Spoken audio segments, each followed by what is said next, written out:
All right. Press record, and we are rolling. We're rolling. Well, Norman, thank you very much for allowing us to come to your home.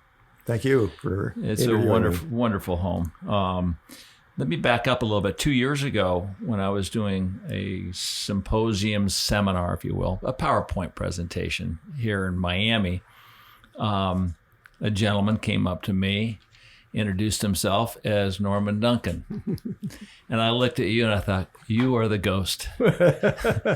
Because we've heard so much about Flip and Chico over the years. And I know that you guys were a band of brothers with Little John. Correct. And then all of a sudden, here you were. And I don't think a lot of people have seen much of you, if I'm not mistaken. That's true. And I'm so glad that you came out of the woodwork and said hello and came to hang with us that night.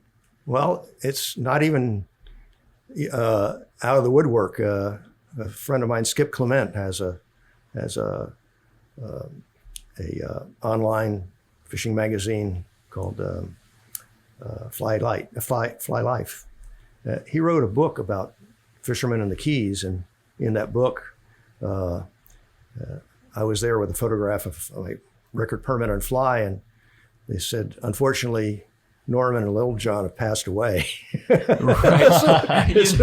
More than you know what? That reminds me of a great quote of Mark Twain. He says, "The story of my death is extremely exaggerated." Yeah. Right? Let's go back in time, if you don't mind. I mean, I called Flip a couple of days ago. I wanted to, touch base with Flip about you. And he said, if you don't mind me quoting Flip, he said, one, Norman never got the credit he deserved. Okay. He also said Norman was a wacko, the single most focused individual I've ever known. And he goes on to explain when he introduced his wife, Diane, maybe they're just dating at the time, to you. He said, Norman, this is my wife, Diane. And I think he made mention that you said to Diane, you want to go see one of my kingfish flies? He said Chico and himself were out chasing women and doing all that kind of stuff. And you were just such a passionate, insanely driven fisherman. And when I asked Chico just the other day to come up with one word that represented you, he said originality. Okay. And I think too, and I asked them if there was an alpha dog among the four of you, and they said, no, not really. We were all come to the table with the same stuff. But the great inventions and the experiments that were pulled off successfully were driven by your creativity. And they all agreed with that. Also, not just the creativity, but a place for all of us to get together, which was my garage. And that's what Chico said. Your garage was so focal that's point. That's where all the innovations came from. That's right. Yes. And I had all the equipment to build boats, rods, and modify reels, and we experimented with knots, and it was just a very creative time, and everybody participated. It was wonderful. What years were those? And how did you all come together? Well, that was from 61 to about 65. I think I met Little John back in the 50s. I met Chico and Flip, Joe Robinson, a few of them in the late 50s. And then I went away to the military. And when I came back in early 61, I set up a rod rack machine in my garage here, and it just was a magnet. They all came. I mean, sometimes we had 15 or 20 people in the garage, and we're all talking and creating stuff. It was what great. A time. It was great. And we were casting out in front. I taught a lot of the fly casters that you probably know, myself and Chico, and taught them how to cast out right in front of this house, out in the street. So your parents bought, let's go back a little bit too. They purchased this home in 1955. Correct. If I'm not mistaken. Mm-hmm. So you grew up here. That's where the garage was. But eventually you and your family moved into this home. Right. In 81. Yeah. My mother gave us a house. Yeah. And we raised 3 children here. And that's great. That's a long time. I mean, you look around and you think about all the years you spent here walking in and out of these doors. Yeah. And a lot of memories. On in there. many, many memories. What? When did you know that you guys were a team of brothers? When back in the day, it's just like you all gravitated towards each other every day. Well, Or just not every day. We almost every weekend we go set some plans to go fishing. right. Early on in 61, 62, it was most often out the Tamiami Trail. We didn't have boats at the time. We would fish almost every weekend at the right time of year, and particularly in the fall for the popping snook out the Tamiami Trail on the West Coast. And then we would go down the Keys and rent skiffs down one of the places, Summerlin Key, and we rent these skiffs. John bought one. They were Challenger skiffs, and they had 18 horsepower motor. And we could go out to fish tarpon at Loggerhead Key, or we go back to Content Keys and fish for permit and bonefish. And we, prior to that, back in the 50s, I used to go down to Key West diving. We used to go out camping on the Keys, and we would go diving and fishing a little bit, but it was more meat fishing type thing. I mean, we used lures, but there were spinning rods and boat rods and stuff like that. It wasn't light tackle fishing. Norman, I think a lot of people know about Flip and Chico and a fair amount about you, but the Little John story has not been told very well or prolifically. Tell me a little bit about him, because he was obviously very important. Yes, I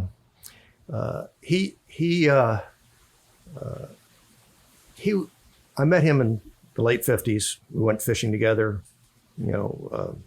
Before I met Chico and Flip, or about the same time. I think it was before. It was a few years before.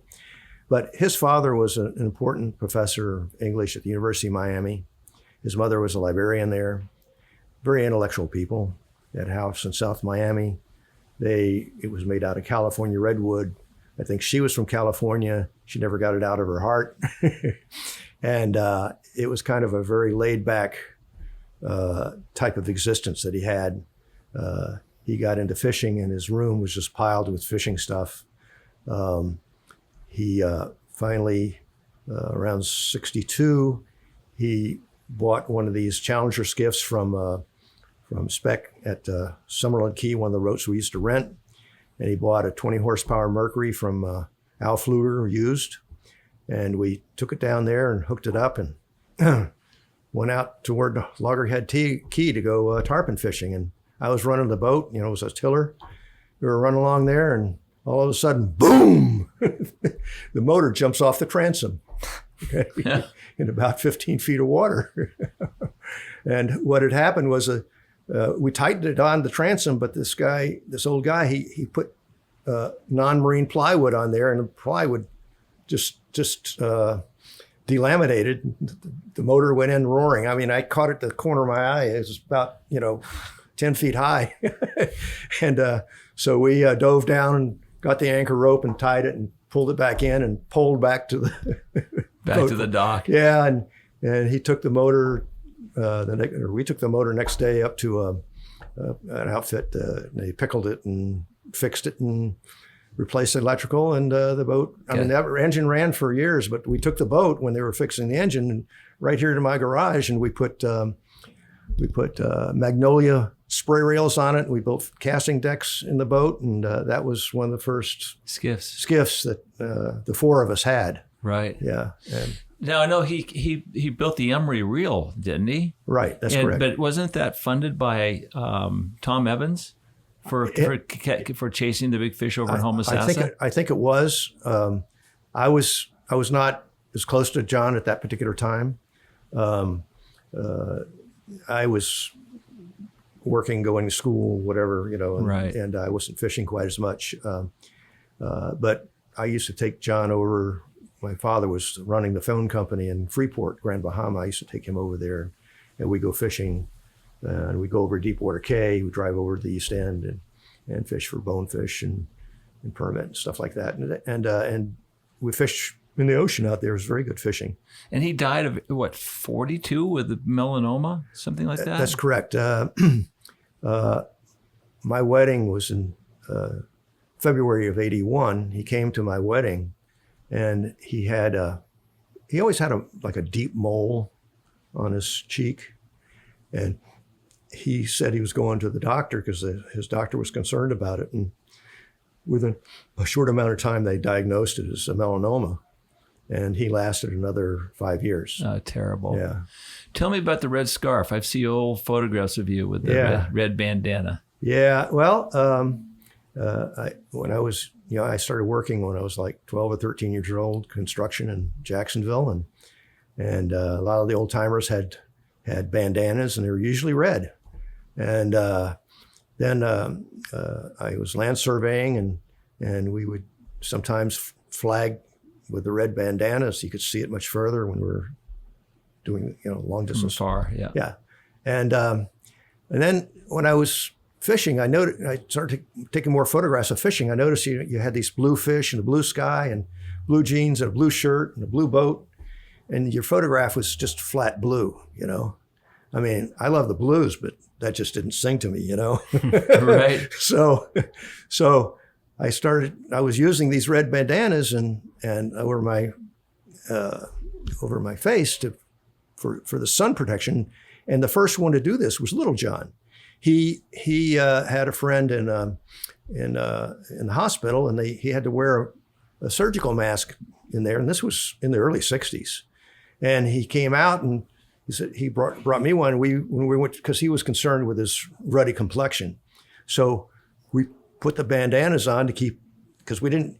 If you wear the sunscreen at the time, it's greasy and drips on, and it gets all over your rods and gets all over the steering wheel, and so we were wearing these masks, and they worked fine. And then I looked at some of these photographs with a white mask, and that doesn't do much. Let's try the red bandana, and it just punches those photographs out there beautifully. And now it's so apropos with COVID. Yeah. Yeah, right. It comes back full circle. So yes. you and Little John were the first to wear a bandana around your face for the sun, you would say. We were the first of the light tackle sport fishermen. Many people have done that for centuries, probably. Right. But so far as light tackle sport fishermen, Gotcha. I'm sure. I mean, yeah, because I always see old photos of Steve Huff with them, and he still wears them. yes, Yeah, yeah. he's not a buff guy. He's a handkerchief. The buff doesn't fit Right. him. It's just sort of like there's a little dichotomy there. Yeah. So take me back to fishing the bridges in Miami and the Keys with Flip and Chico and Little John. I mean, I know you guys used to carry sanded down monofilament, right? To match the taper of the fly line. And there was a clothesline out here, right here in this backyard, and we would take this like 200-pound test monofilament, and we would stretch it between the poles, and then sand the taper into the. We just made the shooting head. We would leave it thick on one end, so you'd have a little bit of weight to carry, and the back end was your running line. So you'd sand that thinner. No. We would tie the running line to the back of the shooting head. The back end of the line would be tapered very slightly to the shooting line, but the front end was tapered probably 15, 20 feet down to the leader end, and that gave a better layout. Oh, I got turnover. you. Yeah. So the opposite of what you were saying. Yeah. And So, but what were those days like? Those nights like coming to the bridge and hearing those tarpon and snook popping underneath the lights? Well, our favorite bridge was Channel 2. And at nighttime, those tarpon would get in there. These crabs would come floating down, and these shrimp, and on the outgoing tide in particularly. and you could see these big tarpon come up to this little crab going like that, and it just go like that, like a little brim, in a creek. Like a trout on a dry fly. Like a trout on a dry. They would just follow it like that, and it just whoop, slurp. So cool. It was really cool, and you could see them, especially on moonlit nights, very well against the light-colored bottom, and then you could toss a fly out there and go like that and hook them, and they run under the bridge and cut your fly line off. I was going to say, how successful were you? Not very. You got a lot of bites. I think Flip may have gotten one to shore, actually, one of the smaller ones. Yeah, one, maybe. And out of how many times?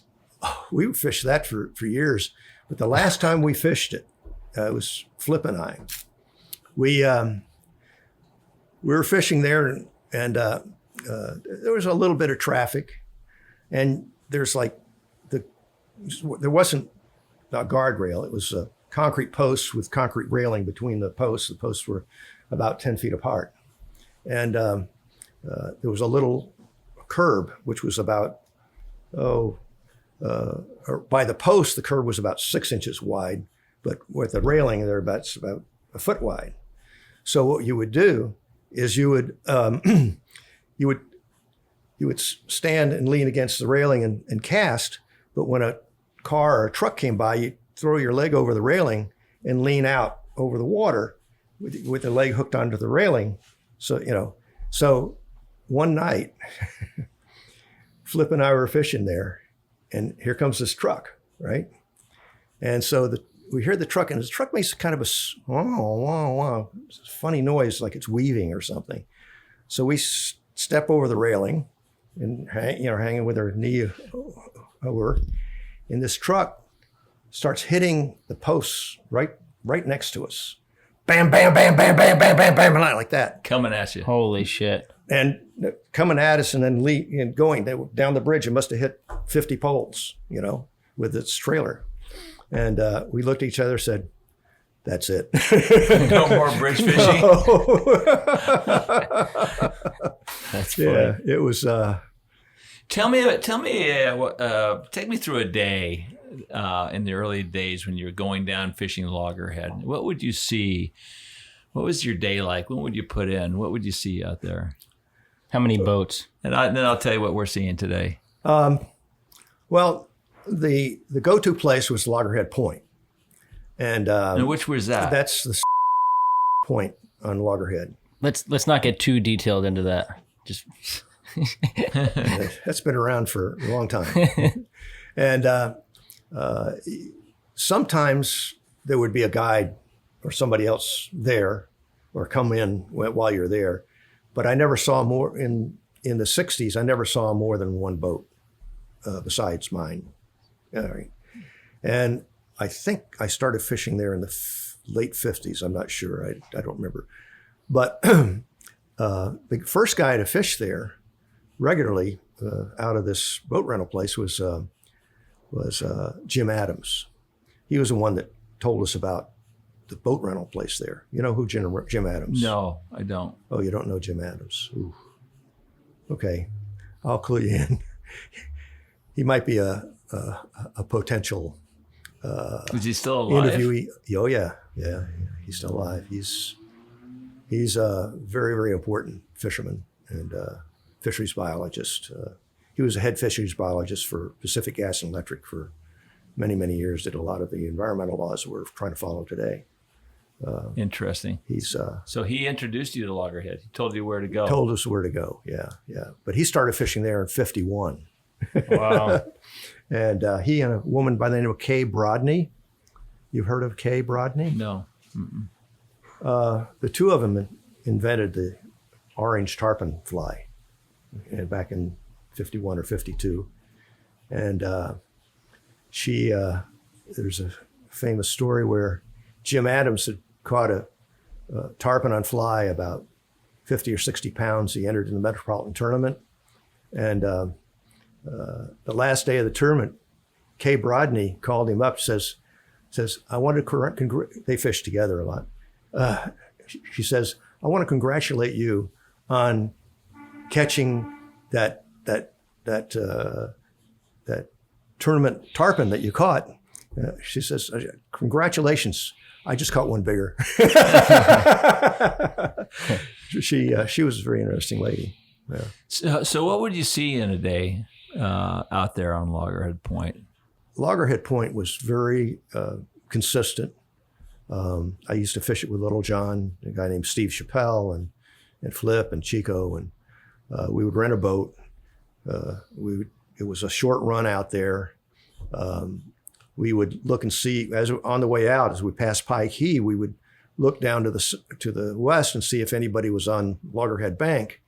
If somebody was there, we'd go out to the point, or sometimes we could see the point. If there was somebody at the point, we'd go to the bank. So we'd run out there and stake out with a pole and sometimes we would put our cooler up on the back casting deck and stand up on that and bounce with little waves. And young, you keep your balance, and the tarpon would come along, in migratory tarpon in the chain, in little chains, and sometimes you'd have to try to get a little deeper. We started tying flies where we moved the dressing back to at the bend of the hook, so that the shank of the hook was more bare or just wrapped a little bit of thread, so that when the fly went down through the water column, it would give an angle like this, and it would go deeper quicker. And so that was a sink rate you created. It would created a faster sink rate for these flies, particularly for the fish that when they're hugging the bottom, and it was an important design for right. Sure. And so we would hook these fish. Some of the bigger fish, some of them we didn't catch. They would head out to the Gulf Stream, out to Lou Key. Right. And there's stories of people getting drug out there for hours by the tackle that we're using at the time was not as sophisticated as what we have today. Right. What pound test tippet were you guys using? 12 back then. 12 was the 12 class, right? 12 pound tippet was a classic tippet. And you didn't have shock tippet at the time? Oh yeah, we had shock tippet. Okay, because I know that there was one of the terms, I think it was the Met maybe, that was 12 light without a shock tippet. That's correct. There was a fly heavy and a fly light. Fly heavy, you were allowed a wire or a monofilament shock tippet. And a fly light, you had to tie the knot directly to the 12 pound test, not directly to the fly. And the knot couldn't be too big. Right. So what was your shock back then? 80 pound? 80 pounds, 60, 80, 100. Yeah, depending 100 pound. I know. Yeah. We're fishing That's mostly amazing. 40 pound shock now. Yeah. But what's interesting now, which it might be a little bit different than then, is that most of our flies we're using are number one, not even a 1.0, a 1, a short shank one, right. little worm flies. So a lot of our tarpon bites are just sips. Okay. So the fly gets stuck right here. And that's how you can get away with 30 and 40 pound shock, because the hook is not inside the mouth. There's no abrasion. However, back in the day, we didn't have the knots. We didn't have the powerful rods and the reels with good drags. Right. Okay. And we couldn't put a lot of pressure on these fish. So these fish would take the fly in, like you say, these larger flies. We had 4.0 hooks, typically 4.0 hooks. They take them in, and you're fighting this fish sometimes for 3 or 4 hours or more, and because you didn't have the equipment to put the muscle to it. Right. I'm surprised you guys just didn't straighten the rod more and fish that fish off the handle. With a very minimal bend of the rod. Let me get back to the tippet. The reason we used 80 and 100 pound tippet was because of these long fights. They would wear through the tippet. Sure. So, right. And now with the better equipment and better techniques, some of which you developed, and Stu App developed, Down and Dirty and this and that, we're able to put much more pressure on the fish, and you're using heavier tippets, which is probably good for the fish. Right. And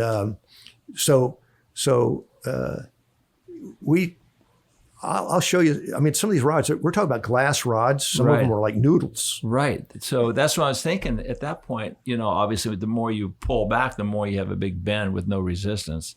I was thinking that maybe if you guys were to straighten that rod and bend it maybe 3 inches from the handle, now you can fight them off the reel and the handle. Our reels were not that sophisticated either. But you hung onto the fly line though to create drag. You can, yes. Yeah.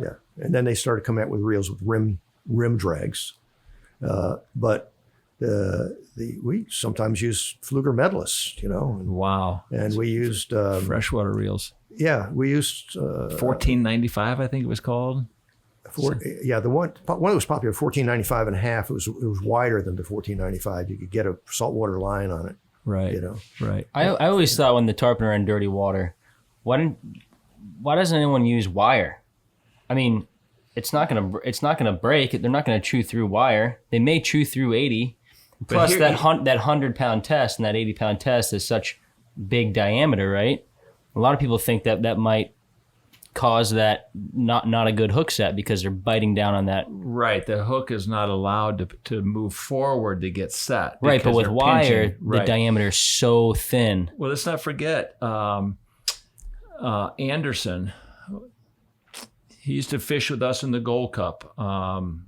Carl Anderson fished with wire on the ocean. And this is not more than 15 years ago. Braided or single strand? Single strand wire off the fly. And he was catching fish. So here too, the theory is that, that underbite's not going to pinch the monofilament, and that wire's going to slide the fly forward and get stuck better. But but the question is very valid, especially on the Cape and Florida Bay when the water's dirtier. That wire does make a lot of sense. No abrasion issues. Right. You can have a kinking issue, but that's not common. Right. And we just sort of felt that the fish couldn't see the monofilament as easily as a wire. Right. Yeah, I get for that. sure. Yeah, that was obvious. How important were all these the clubs and the Met and all the tournaments that they were holding? Because I think you're still the youngest master angler, aren't you? Something like that. Yeah.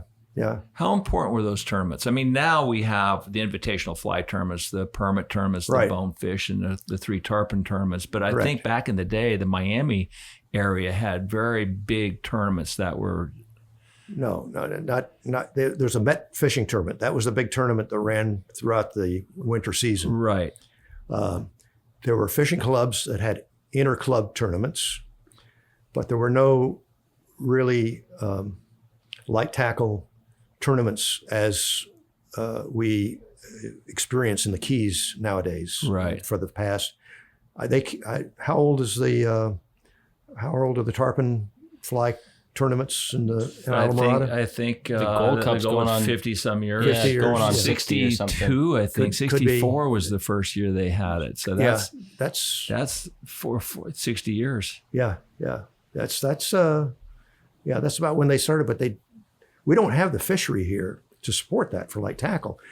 There might have been some bonefish tournaments. There were a lot of bonefish tournaments in the early 60s, all the way down to Marathon, Islamorada. I'm not sure there was any out here. That's kind of a good research. Yeah. But you had a big presence in Homosassa. And Flip told me that you caught a monster tarpon over there, most likely well over 200. I don't think it was over 200. But you didn't want to say anything because you didn't want anybody to know where you caught it. So that's where it goes. Well, that's right. I read something like if you were going to submit it as a record, you were going to lie about the location. Well, we caught it off Pine Island. Now, there's a Pine Island there by Cheswitzky Bay. Right. And there's a Pine Island down in near Sanibel. Right. We were going to drive down to Sanibel. We caught it at Pine Island, and I waited at Pine Island. Tell me about that story and the fish. Who was your guide? Who was pushing you at the time? Gary McConey.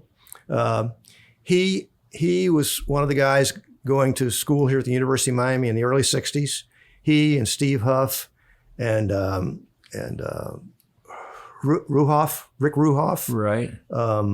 Nat Raglan, was he over there then? I don't remember. Raglan, I think I met in the fishing club. Of course, Flip was going to school. Chico was going to school. I was going to school. And we sort of met each other. Oh, another one was, I walked into one of my classes one day in an auditorium class, and I walked down the aisle there, and there's this kid sitting there, and he's drawing tailing permit on his. And I said, "Huh, you're a fisherman?" He says, "Yeah." I said, "What's your name?" "Gil Drake." So we started fishing together. I got a funny story, just briefly. I don't know if it's apropos to say here, but I'm going to say it anyway. So later in the years, he was known to cut everybody off in the Lower Keys. Gilbert? Yeah. Was he known back then to kind of cut people off by chance? No. Not really. You didn't have the cutting, but there's so much good fishing. Yeah. Anyway, Doug Kilpatrick is out there fishing with Fitz Coker. You may know that name. Yeah. He's a longtime fisherman. And anyway, Gil used to fish with his dog. Right. Right? Yeah. So they're out there and they cut Doug Kilpatrick off blatantly. Yeah. And they had this big pissing match. And finally, Doug decides to leave. And Fitz Coker yells over to Gil. And he goes, "Hey, Gil." And Gil goes, "What's up?" And Fitz says, "I want to fuck your dog."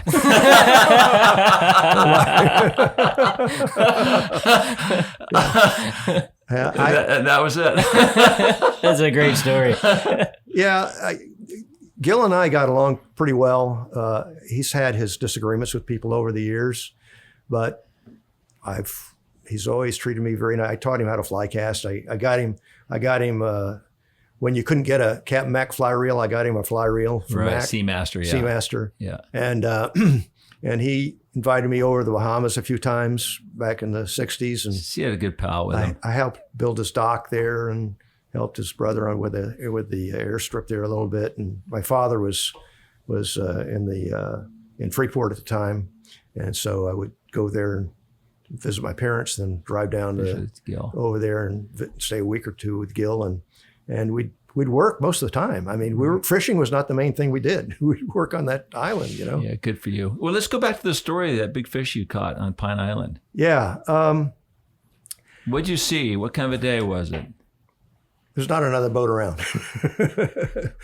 And we put in at Bayport down south, and then we would dodge the rocks up to around Pine Island or Chassahowitzky Point. And that day we'd caught a couple of fish further south, and there was a daisy chain, and I tried to cast to the bigger fish, but I didn't quite get the fish I wanted. But this fish came up, I nailed him, and he jumped around a little bit, but he sort of stayed with the pod, and we started following the fish. And we got it right on top of the fish, and the whole pot of tarpon. This fish had a 44-inch girth. Oh, my God. Okay. None of the other fish really had a 44-inch girth. He was about the biggest. They were all, that's about the girth. But some of those fish were a foot longer. Some of those fish were a foot longer than that fish, okay? And it took 45 minutes or so. I had the right knots, the right rod. I was using a John Kennedy Fisher rod, the same model that Tom Evans caught his fish on 40 years later. No kidding. The same blank. Same blank. It's interesting. And so you caught this fish. Yeah. Yes. You caught this fish. Yeah. Let me finish the story. Yeah. We caught the fish, brought the fish up. We measured the fish in the water. And it was easy to measure the girth, but the length was a little more difficult. It was struggling a little bit. Then I pulled the fish, Gary and I pulled the fish up over the gunnel on to the front casting deck, took a couple of photographs, and put the fish back in the water. And the fish pretty much swam away and joined another school. So was this the iconic photograph of you with your shirt off? Yeah. And you holding the fish Yeah. in the bow of the boat? Correct. It's a great photograph. Yeah. So we followed the fish, and we decided.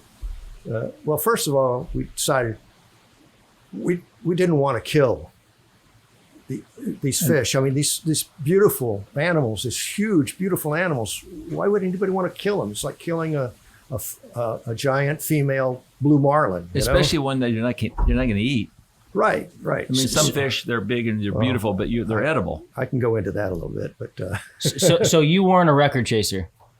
No, I had entered my permit. I caught and fly because that was in the Met tournament. But you weren't over in Homosassa looking for a record. We were over there fishing for tarpon, and there were wonderful big tarpon. And Gary knew the people that found that fishery, and so that's how we found out. Before his doctor was the guy that Kirk Smith and Harold Lemaster took up there for the first time. They discovered it the first year they discovered it, and Gary was friends with the doc, and he was also friends with Harold. And then you fished it, and you went back to Marathon, if I'm not mistaken, and told Huff and that was many years later. Dale Perez about it. You kept it to yourself for a long time. I didn't tell anybody. The only person that told anything was Lefty Kreh wrote an article when he Right. went there in like 1973 or 4 that was published in the Tampa Tribune, I guess, whatever. And some of us were horrified. We heard about it. We were horrified. And, people would find out. And nobody in the Keys seemed to read the newspaper. Right. Nobody knew about it. So the boats didn't really show up until later. Much later, yeah. Well, it was a local newspaper, so they didn't get Right, it down there in the right. Keys. Yeah. But there were other people that knew that the tarpon were there. Lenny Berg, Ray Donnersberger. They actually were chartering people like the old guide, Eustace Locklear. I think. Right. I think Carl Navarre went up there he might a have. little bit later. Carl was up. I don't know when he was up there, but Lenny Robinson. Berg went out with Locklear. And he was tried to fly cast, but Locklear was not set up for fly casting, to say the least. Chunk and mullet out there. Right. So what was a day like in Homosassa? You're coming out. You have everything to yourself. You have Oklahoma Flat, and what was Pretty much. There's nobody else there. No one. I don't remember. I probably fished. I don't know. I fished it 3 or 4 years. I probably. I might have toward the end. I might have seen a couple of boats, but they were usually people we knew, like Dan Malzone or somebody like that. There was nobody fishing them. It was the best day. Was we worked our way. We put in a Bayport, and there wasn't much around Pine Island and Oklahoma. And we went up by Chassahowitzky Point, and it was light-colored bottom, and we started seeing pods of tarpon. It's flat con day, and it's about less than 10 feet of water. And Gary and I think we got 14 fish that day. Wow. I guess maybe half of them might have been over 100 pounds, the other half less than 100 pounds. We would just pull from one pod to another. None of the fish were 150 pounds. They weren't giants. Right. But they were just laying in these pods as far as you could see, just lollygagging on the surface. And it was just, you just drop the fly and you just take it. Yeah, I It was remember when amazing. I first was over there, I only fished there a couple of times because there were really no fish. My game was not, I couldn't elevate my game. I couldn't learn. The learning curve was too flat by the time I got there. It was the late 80s. Yeah. You'd go for 4 days and have 2 casts, but anything that you would throw to would bite. When do you remember when you had to actually start to feed the tarpon versus just show them the fly? Because in the early years, obviously, in Loggerhead and Homosassa, you just show them the feather and bump it a couple times, they're going to eat it. Do you remember a stage where all of a sudden you had to work to get the bite? Yeah, I think that was in the 70s, late 70s. It was a little more difficult to get them to bite. It's like they'd seen the flies before, and Right. one of the flies that I think the late 60s that came out was my cockroach fly, and that was sort of a game changer, as opposed to they weren't taking the orange yellow streamers so much Anymore. and so I tied this fly up for some other purposes, and I gave some to John. Did you hear the story? No, Well, Joe Robinson, you've heard Sure. of him. Yeah. I met him in probably 55 or 56 at the fishing tackles. His father was a policeman for the city of Miami. And so Joe and Little John were out fishing, may have been at Loggerhead Point. And they were throwing the orange flies and whatever other fly, and fish just had lockjaw. They didn't have anything. And John said, well, I got some flies that Norman tied down on the bottom of my tackle box. Here, let me tie one on. And Joe looked at it. He says, what is that? He says, so let me try. He throws it in the water by the boat. And he goes like that. And Joe says, that looks like a damn cockroach. No self-respecting tarpon would ever take that. That's how it was named. That's how it was named. He says, that looks like a damn cockroach. No kidding. In the water, swimming in the water. Obviously, the fish liked cockroaches. So John casted the first tarpon they saw, and the rest was history. And that was a very famous fly. Yeah, but we kept it quiet for a few years. But one day I went down to the Sea Center on Big Pine Key where all the guides went out. And I didn't think anybody knew about the fly. And I go down there, and I knew a lot of the guides, and they got their rods rigged in the boat, and it's early in the morning, and I walk down there, and they all have my fly on. I said, "Where did you get that fly?" They said, "Oh, John told us about it." I said, "Damn." But he told us that you're the one that tied it. He gave you the credit. He gave me the credit. Everybody's fishing it. Right. So what was your mindset when you were designing that fly? Were you trying to come up with a little shrimp pattern, or what was the... No, that's a spinoff on my Everglades minnow that when we were fishing snook out the trail, you have a little gambusia and killifish that in the fall, when the water's falling, they come out of the sloughs in the Everglades into the canal, and the snook are there popping them. Well, most of the flies we used at that time were feather flies with a spun hackle on them, quite similar to the shrimp flies that Homer Rhodes tied. But and we'd use some barred hackles, and they were a little bit dark, but we had yellows and different colors that we would use. And but they wouldn't stand out very much, and they didn't really have a fish profile.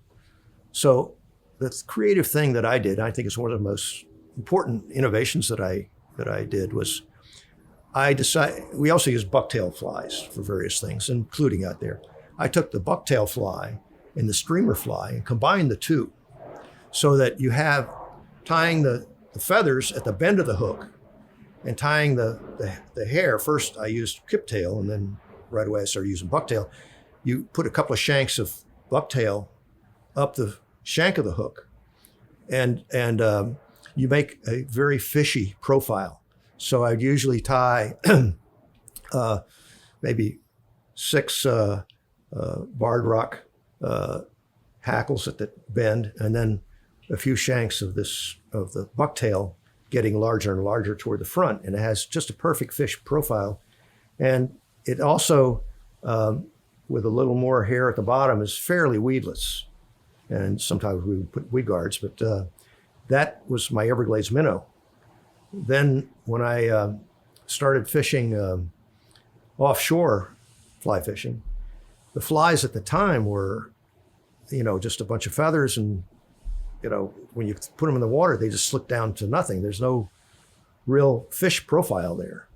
And so I think the profile is a very, very important image to keep in mind when you're fishing for fish that go for bait or for fish. Right.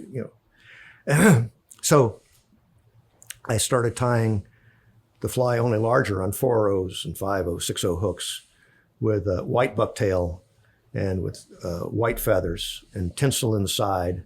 And then I started putting a little blue and green and various color across the top. It's a very fishy profile. You put an eye on it, and it looks like, what it is. Right. And so I fished those, and I caught a lot of record kingfish with them and a lot of other fish. This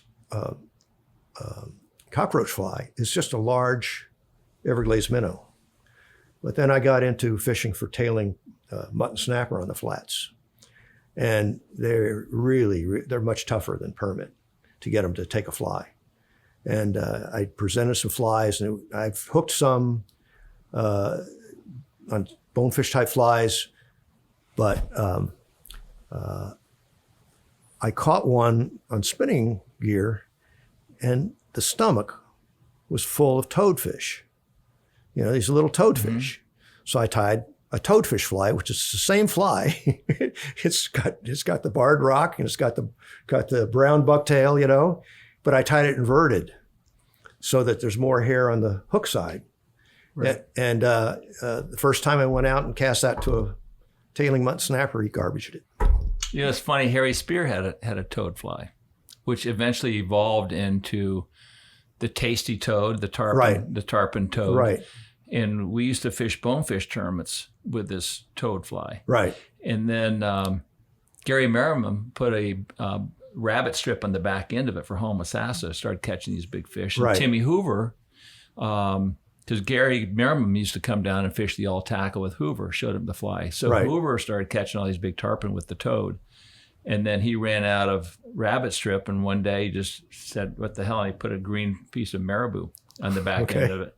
And that's the evolution of the greatest, Right. one of the greatest tarpon flies ever, which came from basically the stomach of that fish you were talking about, Well, the toad. Yeah, but my toad was different than It's Harry different. Spears. Yeah. Yeah, no, I it's a understand. different. It's a different tie altogether. Different tie, but the old toad name. The toad name, I just, Yeah. I called it my toadfish fly. Right. And Harry, I have never asked Harry why he called it toadfish fly. I mean, does it? I think he was trying to emulate the toadfish that bonefish were eating. Could very well be. Yeah. I'll have to ask him. But a couple minutes ago, you were mentioning a fly that you designed for offshore fishing. That Right. You said everyone, you know what it is. Were you talking about the deceiver? Well, that was eventually known as a deceiver. After, Eventually known as the deceiver. Yeah. So How'd Lefty get it? that was my question. So you designed it. yeah. Where was the confusion, and where did Lefty take ownership of it? And talk me through that. Well, when Lefty came here to Miami, I guess it's 67 or so. Chico, Little John, and I went over to his house to meet him and this and that. And I showed him this fly. I said, have you ever seen a fly like this? He says, no, I've never seen a fly like that. And he says, maybe somebody might have tied something like that before. I said, well, this is a fly that I use for, saltwater fishing and big fish in the ocean. And so things went on, and I think it was so George X. Sands came out with a book. I have the book here, where he has photographs of these flies that are similar to mine that were tied by Little John and some of the guys in the fishing club. I showed them the fly, and they were trying to copy doing takeoffs of it, but none of them really understood the profile of the fly.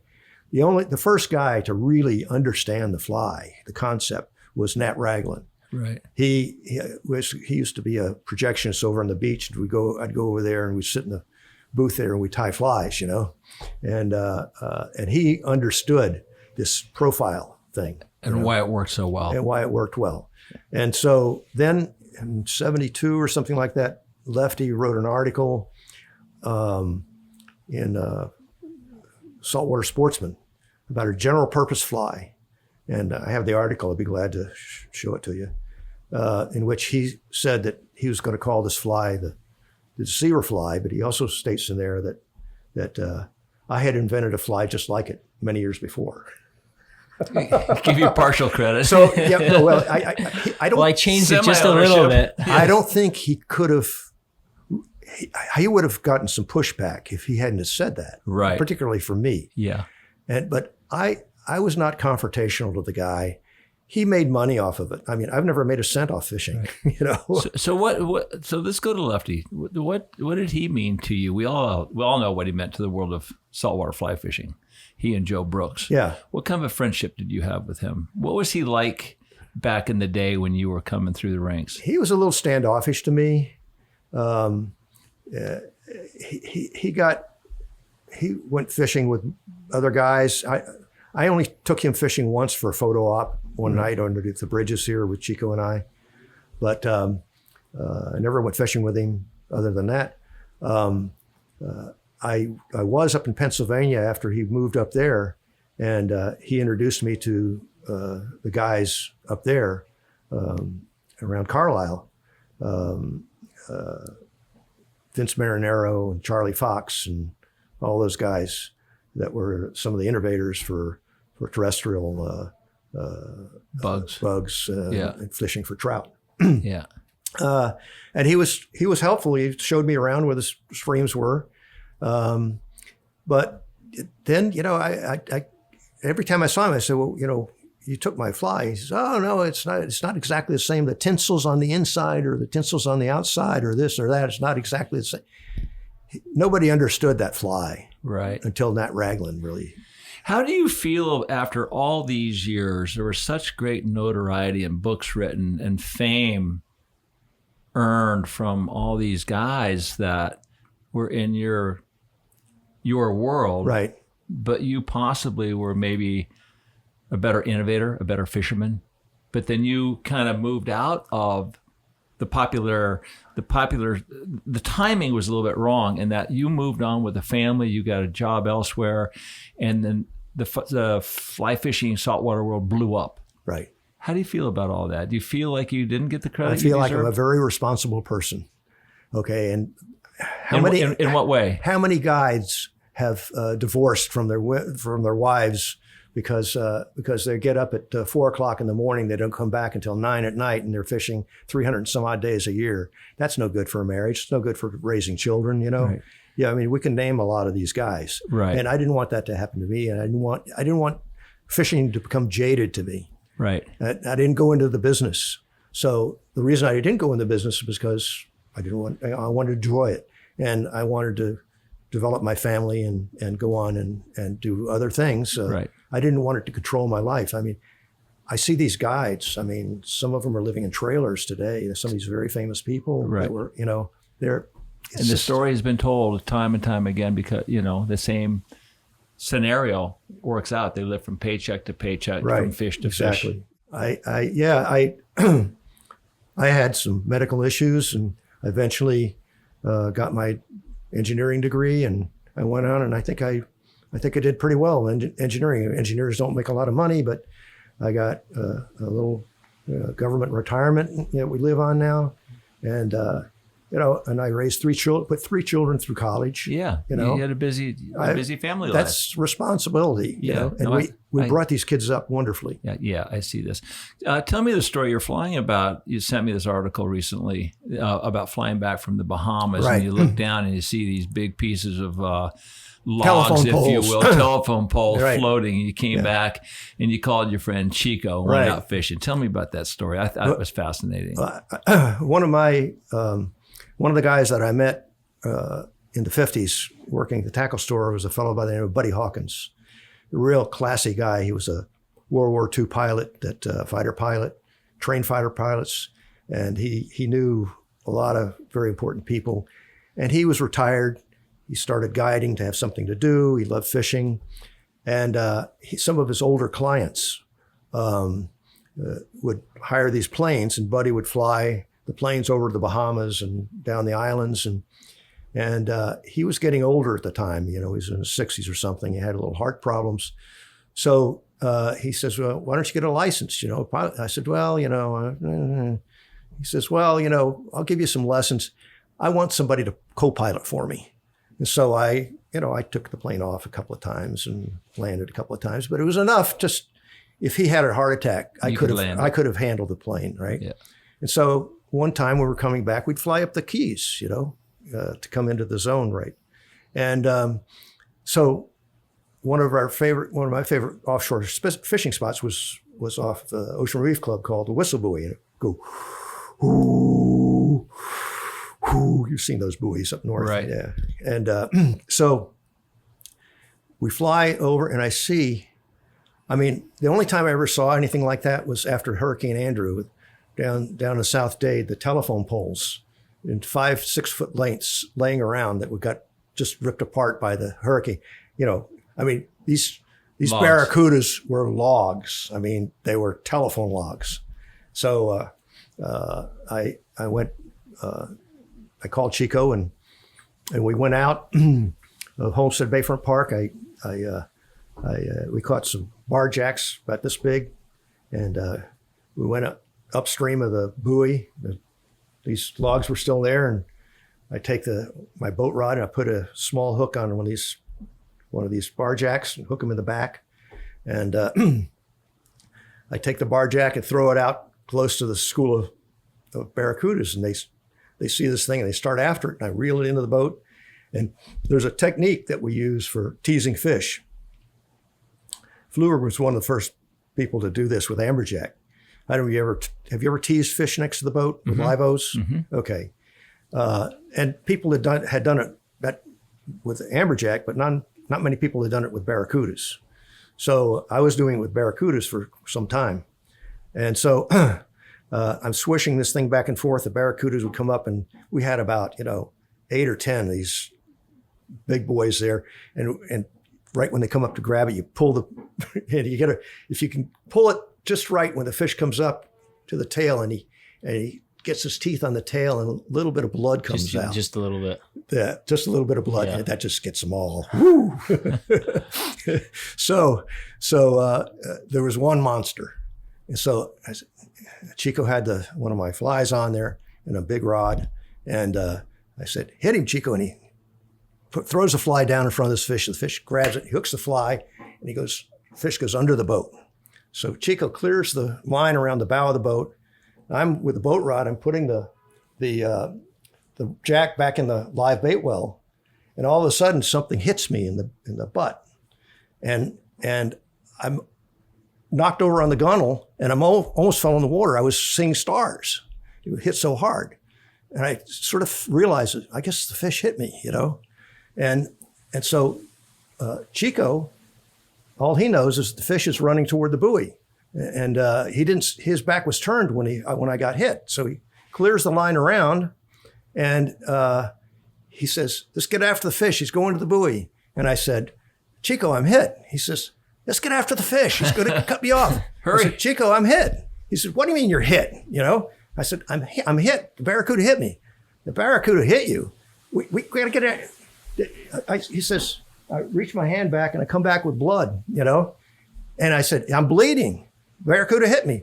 Oh my God. And he lifts up my shirt. He looks at the cut, he says, it's not real deep. It's bleeding a lot, but let's get after the fish. Break me off. You can bleed later. So I cut him off on the buoy, and we saw a doctor friend out in the distance, and we went over there, Dr. Elliot Fox, and he looked at it. He says, well, you should probably go to the emergency room. Get a few stitches. Yeah. You were a big kingfish guy, too. Didn't you innovate, kingfish flies and teasing them up? That's the same fly. We chummed them up. And I had caught, off of Isla Morada, I'd caught a couple of kingfish. I got a 17-pounder on fly. That's when the high D sinking fly lines came out by Aircel. And so I'd been fishing down at Key West. I was down there one time, and there was this kind of a friendly boat captain by the name of Ted Smits. He had a charter boat there. I said, hey, Ted, I'm looking to, go out to some fishing spot, maybe, catch some kingfish and whatever. I said, do you know any place? He said, yeah, you go out to Smith Shoals, and you get some of the chum from the shrimp boats, and you anchor up, and there's big kingfish. They come up there every winter, You just chum them up, and you could, catch a boatload. So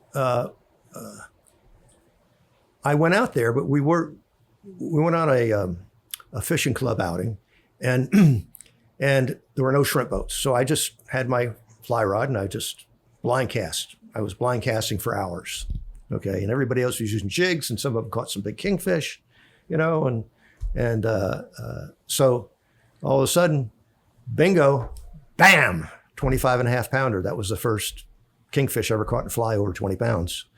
And that was a record. And then the next year I got a 30.5-pounder chumming. You could, especially on a calm day, it was beautiful. You would take some 6-packs of beer, and we'd give it to the shrimp boat guy, and they'd shovel. I had a box in my boat as big as this with ice, and they'd shovel all this cull from the shrimp boats, manna shrimp and little fish and all this stuff. And we'd sit there all day and just keep feeding this out, and these big purple logs would come up behind. Sometimes we'd get invaded by sharks or cobia. Cobia would come up.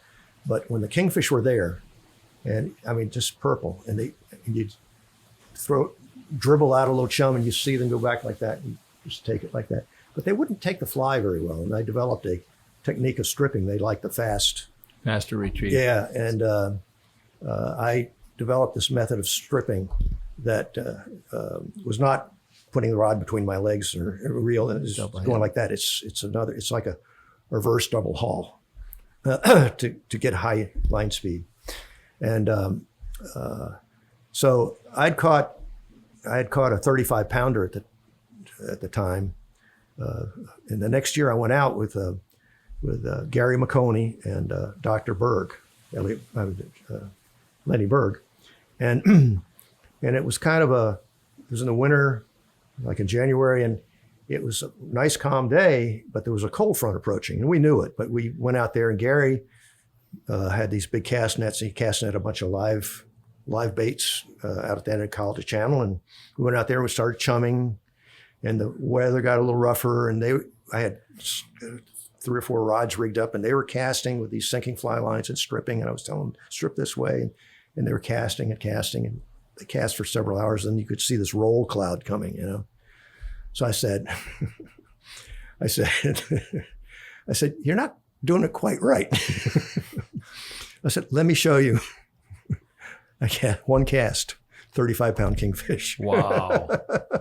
They just couldn't get the gist of it, you know? But a reverse double haul, you were saying. Yeah. What does that mean? I mean, how would you do that? Well, you get when you pull back, you get some line speed. Right. And then you use that line speed with a rod to come down and keep it going so you're not stopping. Oh, so you're kind of like roll casting back in and keeping it. No, it's not roll casting. It's like you're stripping in all the time. Oh, so you're stripping really, really fast. Right, with the left hand. But when you come back, when you come back, you're stripping like that, and you go like that. Right, you get more forward. Yeah. Yes, I understand what you're saying now. Yeah, for sure. It's a tricky thing to do. Yeah. Right. It takes some concentration. So if you don't mind, talk about the 20 turn loop or 20 turn knot. Okay. Is that different than the bimini twist, or is that No, it's exactly the same. exactly the same? Yeah. So that was your name. That's what you called it before. Well, I called it 20 times around knot because some people say, well, how many turns? Right. You know? Right. And so how did that come to be? Well, I have some research on it. My research is a little disjointed. I can't trace. The first mention is in New England in 1951. And they called it a bimini twist. No, at the they called it time. 100%er. 100%er. Was kind of like the same thing, though, right? Yeah. Tied the same way. No, it's tied directly to the lure. It's sort of hand wrapped, and they sort of pull it down. You know, it moves. So like an improved clinch knot of some kind. All it is an improved clinch knot with more turns. Right. That's all it is. Okay. So that's not nowhere close to the bimini twist. Yeah, it is. Yeah, the bimini twist is a hand wrapped multi-turn clinch knot. Yeah, but then you're wrapping back down on itself. It's the same thing. When the clinch knot cinches down, you have spirals inside, and then you have the spirals inside, and then the spirals on top. Then the coil barrel roll on top. Right, but then you half hitch it, and you can totally snug it tight, and you're connecting 2 lines. Yeah, but well, let me continue. There was that knot, and I'll show you the illustrations. Then the next documentation I found, which I had seen, was a metropolitan tournament here in Miami had a little booklet of how to rig the Herald Fishing Guide is what it was called, how to rig and all that. In 1955, they illustrated this knot and said it was used for heavy trolling to make a double line. You know how IGFA uses double line. They used a half hitch double line or splice it or seize it to make the double line. But this knot was used in lieu of that. And my speculation is that the knot went from New England, these bass fishermen in the lakes, to the Maritimes, and that some tuna fishermen got hold of it and used the knot up there for the tuna fishing. And then the tuna tournament comes down to Bimini, and that's where that got its name, Bimini Twist, from the tuna fishermen. Offshore guys. Offshore guys, yeah. And then some of the guys at Pier 5 in around 1955, 56, the reason that not appeared in the Herald Fishing Guide was because these innovative guys at Pier 5, the charter boat fishermen, started using it. They had learned it in Bimini. They brought it over from Bimini, started using it. And one of the youngest captains there was a guy named Captain Gary Simmons. And I met him in like 56, 57. And he got some rod. I repaired some rods for him. I took him down there to Pier 5. I said, well, I'm looking for a knot that's stronger than the clinch knot. And he says, well, let me show you what we build. We make, but it takes 2 people to do it. Sometimes they use a drill, and they 2 people to wrap this thing. They wrap it by hand. And I said, it won't break. He says, won't break. I said, that's what I want. So I went back, and I think I might have slept on it. And next morning, I made a loop, put it over my knee, and pushed my finger down, and that's it. That was it. And then I started using that and showing it to people, primarily for bone fishing and flats fishing and light tackle stuff. Double line. So you're not saying you invented it. You're just saying you brought it into the whole light tackle fly fishing world. A lot of these knots have existed for centuries. Sure. Okay. What I invented is a methodology of tying it for light tackle sport fishing, right, where one person could tie it. Okay. It's you refined how to tie it. I refined it. Yeah. I made it so that just the average Joe can tie it. Right. But when I first started showing this to people would say, I'd say, well, I have a knot that doesn't break. It's people that weren't knowledgeable, they would say, oh yeah, that's interesting. People that were knowledgeable fishermen would say, you're crazy. Right. Because they know it's impossible. Yeah, it's impossible. And I say, yeah, here, I'll show you. And they say, oh, that looks like a pain in the ass. I go like that, put it over my, here, pull it, pull it. And everything else would break but the knot. Yeah. And the guy pull it, and then they get a puzzled look on their face, and they say, show me how to do that again. Right. But how ingenious is the Huffenagel? Where you can combine 2-pound test to a 100-pound test. Steve Huff's knot. Yeah. And that's quite ingenious. Yes. All the world records caught over the last 30 years have probably used that knot for light tackle. I don't think it's as important a knot as the 20 times around knot or bimini twist. I think the bimini twist is But the bimini twist is a combination of the Huffenagel, because they use the bimini twist to get the double line through the figure 8, seat this figure 8, and then they have... Yeah, well, the figure 8 really turns into a 2-turn Duncan loop. Right. Okay. No, I get that. But the combination of those two, however you want to call it. But to be able to invent or design that combination of 2 knots really, really helped catching big fish on light tackle. That's right. I didn't use that knot very much at all. I use the Albright. Right. And I use what I call an improved Albright. And what's improved about it is that when you go through at the end, you would go through the loop from the leader loop at the top of the knot. I go through twice, okay? Because if you don't go through twice and you cut it off short, with it going through the guides a lot, that little tag end can come out, okay? Right. If it's not properly cinched and, Yeah. So you wrap it through that last little... Twice. Okay. And then clip it. Then I clip it close. Right. Okay. After you seed it. After I seed it, correct. Yep. You can also go through once, and then you can do the sort of reverse tie off that you do at the bottom of the bottom of the bimini twist. Bimini twist. That's almost. And if you overwrap that, it's a risotto knot. If you back wrap it. I don't know what the name of it. Well, yeah. If you just take that tag in, wrap it back. Yeah. Through the loop, and you can do it 3 times. 3 or 4 times. Yeah. And then cinch it tight. But if you back wrap like the offshore guys. Yeah. So the loops are on top of themselves, and then the tag comes from underneath. Right. That's called a risotto knot. There's a lot of names. It's all terminology and how you seat stuff for sure. Yeah. But what's your greatest invention? What are you most proud of? I think making the 20 times around knot, making the 20 times around knot available for any fisherman to tie. I think it's the most important knot in the latter half of the 20th century for sport fishing. It came around because of monofilament primarily, slippery monofilament. Here's something that you tie, it won't slip. If a knot slips, it potentially will break because of the heat. Yeah, the friction. It disrupts the molecules, heat and friction, heat, and mechanically. Right. So I think that's one of my most important knots. Now, the Duncan loop knot, I think is an important knot, but it's it has a wide applications, but it's not a strong knot. Right. You know, it's just a handy knot. It's a really easy knot to tie. It's very handy and it has a lot of uses. So how did you work on these knots with your other buddies in there, or was that what you were doing in your spare time? Yeah, the guy, when I invented the Duncan loop knot, the guy that was here was a guy named Angelo Durrani. He was a pretty well-known bill fisherman.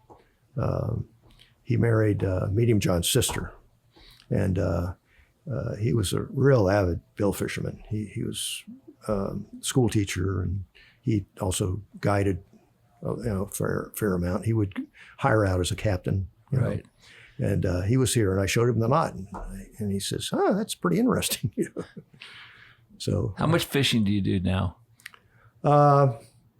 Maybe when I'm in Miami, maybe once every 2 weeks or so.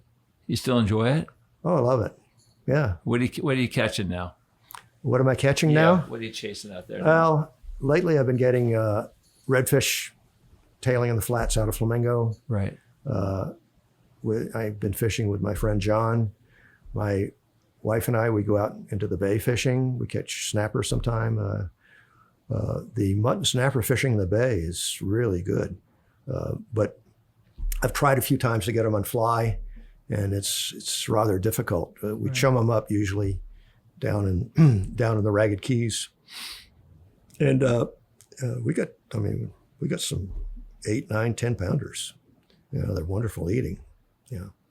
So life is still good. Life is still good. Yeah. Good for you. I can't get up on the polling platform as well. Right.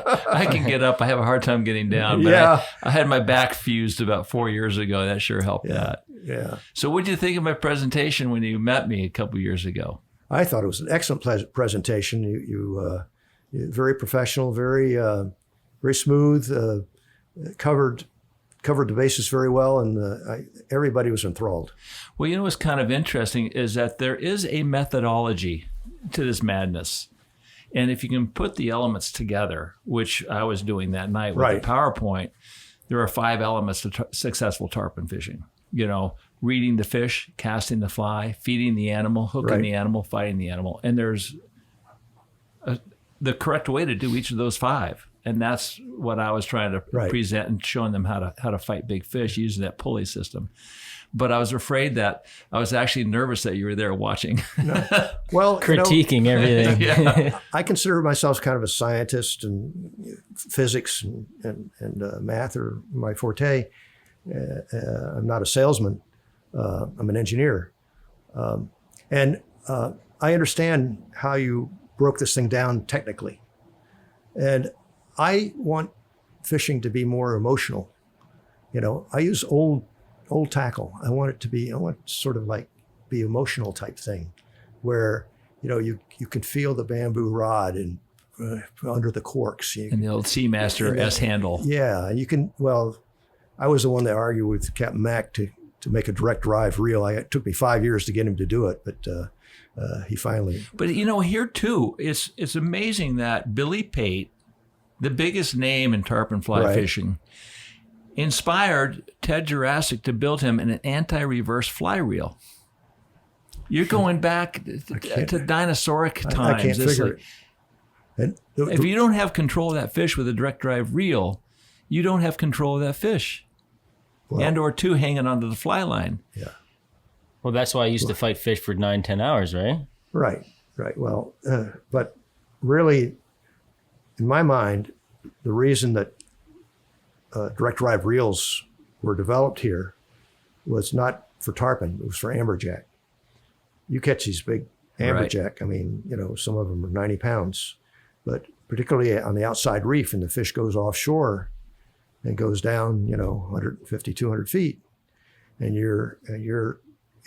I can't tell you how many spinning reel spools have exploded trying to get big amberjack out of deep water. Okay. And the fly reels, you get a big amberjack like that, and you got a anti-reverse reel. You pull up like that and you reel down. You can't collect anything. There's nothing, you don't get any, you can't just slips. Right. Okay. Right. So we wanted to be able to winch it, For sure. and go down and winch it like that, and then Lift. lift and then winch it again, Right. And you can't do that with a anti-reverse reel. It's just impossible. Those big amberjack, they're relentless, and the big tarpon are too. But we didn't really think. We knew that they would help tarpon fishing, but it wasn't As imperative as as the big amberjack, Yeah. and cobia and stuff like that. Right. Well, it's been a great visit.